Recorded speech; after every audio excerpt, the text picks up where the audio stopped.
Yo, it's your boy TTK and we're back with another Mariomons video. Today, we're going to be covering the top 5 strongest Mariomons in existence, the best of the best. And to be fair, just a disclaimer before we get into the top 5, this is going to be more focused on the competitive aspect of the format rather than the actual ROM hack. Probably still applies to the ROM hack as well, but I haven't played the ROM hack, nor do I intend to. I'm all about the competitiveness of the format. So either way, we're going to be going over the top 5 strongest Mariomons in the competitive format. These mons are mons that you're going to be running on every team most of the time, and they're going to win you games pretty quickly. But before we get into it, like and subscribe, join the kingdom. We're on our way to 1,000 subscribers by the end of 2025. I want to thank you guys for all the support. So either way, let's get into number 5. Alright, coming in at number 5, we got Exor here, and Exor, I just found out recently, is from Super Mario RPG Legend of the Seven Stars as one of the main antagonists of that game. But regardless, this guy comes in with a pretty respectable 580 base stat total, 120 attack, 140 defense, and 120 special defense. Quite a bulky Pokemon, pure steel typing, so you know it has a very good defensive profile. Even though the speed tier is not there, Exor brings in a lot of damage with its attack stat, and its attack stat is even complemented by its hidden ability Sharpness, which, you know, boosts slicing moves by 50%, and it gets Behemoth Blade. So this is how strong Exor is actually hitting. You get Behemoth Blade, which is stab boosted, so that goes up from 100 to 150, and then you have to take Sharpness is also 1.5 times boost as well, and you get to 225 base power. So now you can see why Exor is a bit of a very powerful Pokemon, of course. Now, I'll be the first to say that Steel is not the best type offensively, but if you're not hitting into resist, Exor is straight up just OHKOing a lot of the guys that are in the OU format at the moment. Like, nothing really wants to be switching into Exor whatsoever, and Exor even gets access to Swords Dance, which, to be fair, makes sense. It is a whole last sword, so why would it not get Swords Dance? And then you just have other moves that are sharpness boosted, like Sacred Sword and either Psycho Cut to hit you know, fighting type Pokemon. You get Leaf Blade to hit ground types and water types that at least water types resist your stab. And yeah, Exor is very dangerous to be honest. You even get access to Sucker Punch, which obviously bypasses your speed issues, but you know, if you want to target specific Pokemon in the metagame, like Leaf Blade is gonna, you know, do a lot of damage to Yellow Yoshi, for example, which is one of the best stealth rockers in the metagame at the moment. And then, you know, Psycho Cut if you want to hit fighting types like Bruiser, but at the same time, Bruiser's just gonna die to freaking Behemoth Blade. At this point, is coverage even needed? Plus 2 Behemoth Blade is pretty much OHKOing this entire list of mons that don't resist it. So yeah, that's why I'm putting Exor on number 5, because yeah, Behemoth Blade Sharpness, especially after a Swords Dance boost, and the bulk in it's like Melmetal to a certain extent. A lot of people have been comparing Exor's, you know, sort of profile to Melmetal. They both have you know, steel type attack that does a lot of damage, and their ability complements that move, you know, damage output. Like a double iron bash is boosted by Iron Fist, sharpness boosts Behemoth Blade. So yeah, Exor is pretty much just the return of Melmetal basically for this format.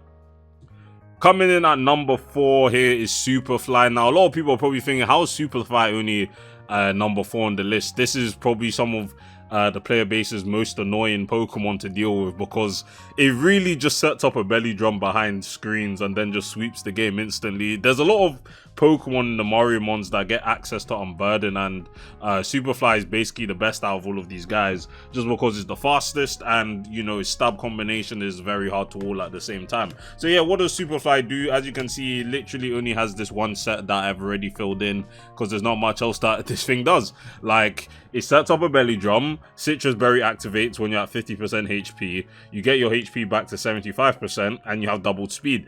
And to be fair, this thing is already like the 5th or 6th fastest Pokemon in the metagame, might even just be 5th. But if you look at this, yeah, no, it's actually just the straight out tied the 2nd fastest Pokemon. Well, there's some other Pokemon that are banned from this, but it's basically in the top 5 fastest in the metagame. And yeah, once it gets up a belly drum, yeah, the game's just over basically. Like, you really need specific checks on your team in order to actually deal with Superfly, and they basically don't have to be chipped, because fighting and flying complement each other so well. You know, flying types can't hit steel or rock types. Fighting types handle that, of course. Fighting also hits electric for neutral damage. Fighting resisted by fairy, resisted by bug, resisted by ghost. Flying obviously hits that as well. So yeah, they complement each other very well. And yeah, realistically, the only thing you can do to stop Superfly is either just attack on the turn it's setting up. Of course, this thing has basically no defensive properties, but it's obviously a harder task when screens are up. Or you either encore lock it with I think something gets encore here. I think the bag. Well, which bag was it? I forgot the name of the enemy, to be honest. Star bag has encore, so you can just encore lock it.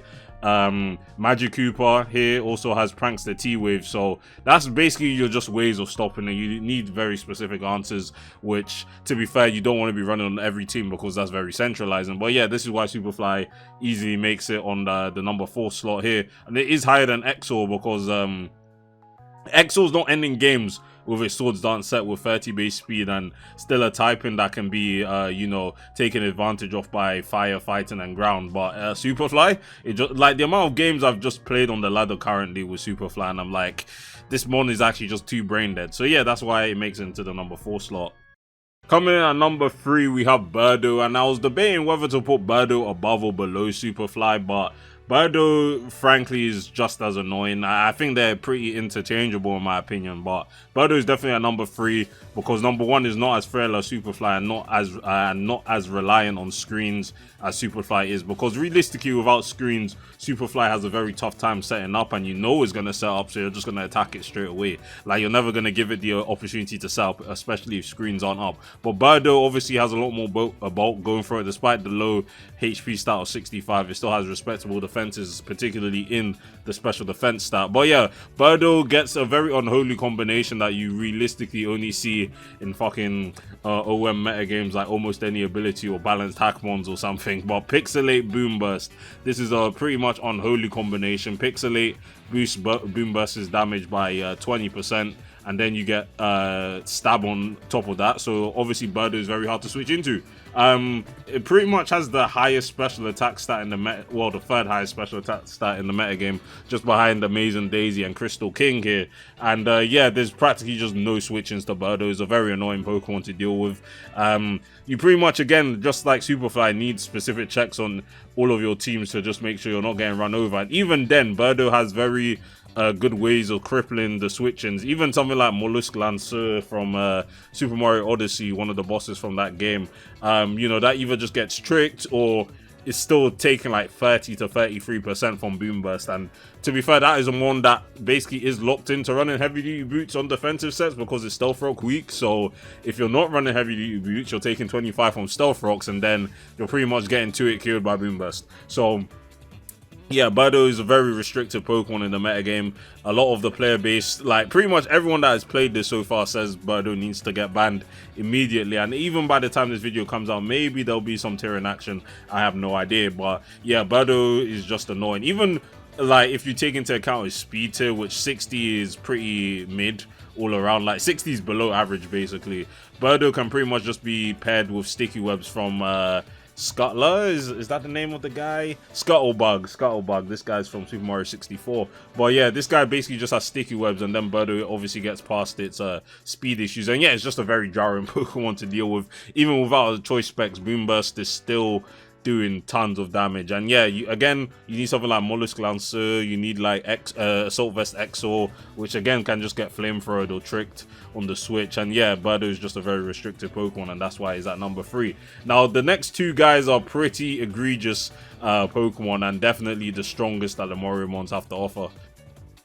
Up next at number 2, the second strongest Mariomon in my opinion is definitely Spark. Spark is one of the only few bans that the Mariomons OU tier already has, and the tier has only been around for like a week or so. So yeah, Spark being banned. Why is Spark banned? Now, as you can see by the set here, Spark gets a very funny move called Electrify. Now, Electrify, I'm pretty sure this is Heliolisk's signature move from, you know, the mainline games, which basically turns the target's move into the electric type move on the same turn. So if you use Electrify first and someone uses like just any attack like Tackle becomes an electric type move. Now, as you can see, this has very good synergy with Spark's ability Lightning Rod, which gives it an electric immunity and also boosts its special attack by 1 stage. Now, the issue with this, you're probably thinking, well, that doesn't sound too crazy, does it? Well, it kind of does, because Spark is the fastest Pokemon that OU has seen. So it outspeeds everything and then clicks Electrify, so it basically just cannot be damaged by anything unless you have a Mold Breaker Pokemon like